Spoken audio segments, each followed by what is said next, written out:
श्री हरिवंश महाराज जी। महाराज जी, आपकी कृपा से दिनचर्या अच्छी चल रही है, नियमित सत्संग, एकांतिक वार्तालाप, वाणी पाठ आदि सब कुछ हो रहा है, लेकिन राधा सुधा निधि के पदों में जो श्री जी के लिए जो तड़प पाई गई है वैसी तड़प मुझ में नहीं आ रही महाराज जी। मैं अपने प्रियालाल की सेवा और इसे करो, अभी और करो। जब तक मन मलिन होता है तब तक व्याकुलता नहीं बढ़ती, और जब मन निर्मल होने लगता है तो व्याकुलता बढ़ती प्रभु के लिए। फिर ये लगता है कि ऐसा कब होगा श्री जी के चरणों में मैं महावर रचूंगी, ऐसा कब होगा जब मैं श्री जी को ऐसे भोग लगाऊंगी, ऐसा कब होगा जब श्री जी शयन कर रही हो हम उनके चरण चापेंगे। ये सब भावना तब बनती है जो हमारा निर्मल हृदय हो जाता है।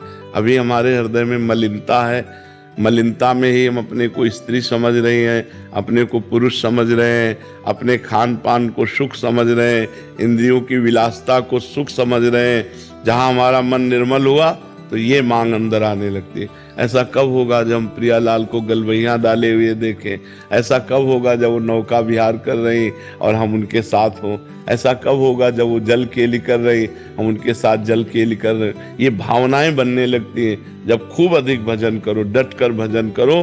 पहले माया मल का नाश हो, त्रिगुणमयी माया का, फिर त्रिगुणातीत भावनाएं। ये त्रिगुणातीत भावना है जो सुधा निधि में है, ये त्रिगुणातीत भावना है।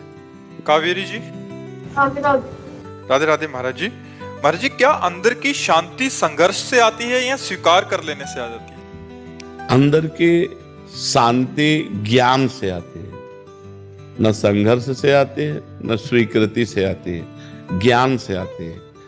क्योंकि अशांति का कारण अज्ञान है।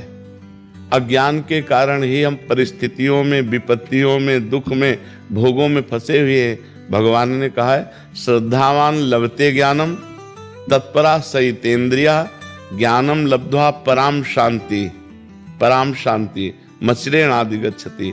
जब कोई श्रद्धा करके संत महात्माओं का संग करता है, शास्त्र का स्वाध्याय करता है, तो उसे ज्ञान होता है क्या करना चाहिए, क्या नहीं करना चाहिए, क्या करने से शांति मिलती, क्या करने से अशांति मिलती। फिर वो अपनी इंद्रियों को कब्जे में करता है। अभी हम इंद्रियों के गुलाम हैं, वो अपनी इंद्रियों को अपने अधीन करता है। मन और इंद्रियों को अधीन करके जब परमात्मा का चिंतन करता है तब उसे जो अंदर ज्ञान प्राप्त होता है, तब शांति प्राप्त होती है, जिसे शाश्वत शांति कहते हैं। कि भारी से भारी विपत्ति में भी उसके हृदय में कोई हलचल नहीं, उसे शांति कहते हैं। प्रारंभ की शांति त्यागात शांति अनंतरम। जो जितना भोगों का त्याग करता जाएगा उतना ही वो शांत होता जाएगा। और भोगी पुरुष अशांत होता है और त्यागी पुरुष शांत होता है। तो अगर हम संघर्ष से कहें तो संघर्ष से नहीं, ज्ञान से, ज्ञान से प्राप्ति होती है। अब हम स्वीकृति करें कि मैं शांत हूं, तो इतने मात्र से शांति थोड़ी हो जाएगी, कोई विपत्ति आ जाएगी। अब ये शांत हो, जब हमारे अंदर ज्ञान है कि विपत्ति किसके ऊपर प्रभाव डाल रही, ये क्यों आई है, इसका कारण क्या है, और उस कारण को जानते हैं कि हमारे ही कर्मों का फल है, तो हम बहुत शांत होकर, निरपेक्ष होकर उसको सह लेते हैं।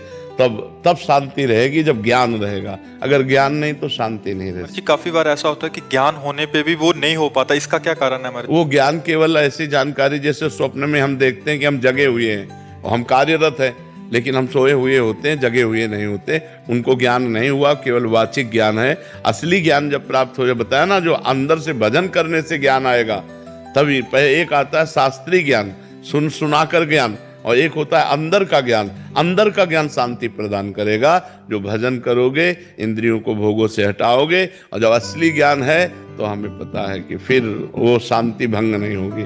जब तक ब्रह्म ज्ञान नहीं है, भगवत ज्ञान नहीं है, तब तक तो अशांत रहेगा ही जीव। और जो देखो संत महात्माओं को परम शांत, हर परिस्थिति में शांत, बड़ी से बड़ी विपत्तियां फिर भी सब शांत, नहीं तो परेशानियां सबको अशांत कर देती है। अगर हमको वास्तविक ज्ञान है तो बड़ी से बड़ी विपरीत परिस्थिति में भी हम आनंदित रहेंगे, हम अशांत नहीं होंगे, हम शांत रहेंगे। महाराज जी, उस समय साधक तो कटिंग करता है अंदर से, जो आप गुरुजनों के वचन होते हैं, तो महाराज जी सिद्धावस्था में क्या इसका भी भान नहीं रहता? वो सहज भान रहता है, स्थिति नहीं रहती वहां। भान तो रहता है, जैसे अब इनके शरीर में घाव है तो हमें दिखाई तो दे रहा शरीर में घाव, लेकिन पीड़ा इनको हो रही, हमें नहीं हो रही। ऐसे इस शरीर की पीड़ा इस शरीर को हो रही, हमें नहीं हो रही। स्थिति प्रज्ञ में ये स्थिति होती है और साधक इसे काटता है कि मैं शरीर तो नहीं हूं ना, ये शरीर मेरा घर है, मैं इसमें रहने वाला अविनाशी हूं। और जो सिद्ध पुरुष होता है वो अपनी स्थिति में होता है, वो भगवान में चित्त को जोड़े होता है। इसके जो कष्ट होते हैं, भान होता है पर उसका दुख नहीं होता। भान होता है, गर्मी है तो भान होगा पर उसका दुख नहीं है। शरीर में पीड़ा है, भान होगा और उसका दुख नहीं। साधक विवेक के द्वारा काटता है कि नहीं, मैं शरीर नहीं हूं, ये इसका प्रारब्ध भोग है, इसको भोग लेने दो। मैं इसका देखने मात्र दृष्टा हूं, मैं इसका भोगता नहीं हूं। वो बार बार ऐसे कटिंग करके वो अपने आप को बचाता है। लेकिन जो सिद्ध पुरुष होता है वो बचा बचाया भगवान की स्थिति में रहता है, उसको दुख नहीं होता, कष्ट होता है। जैसे पीड़ा हो रही है, सर दर्द हो रहा है तो सर दर्द होगा, लेकिन सर दर्द का दुख नहीं होगा। महाराज जी, कटिंग करते करते कितना समय लगता है महाराज जी उस स्थिति में? भजन केवल कटिंग से नहीं बात बनेगी, उसके साथ साथ भजन भी। भजन जितना जोर का भजन होगा उतने जोर का विवेक जागृत हो जाएगा।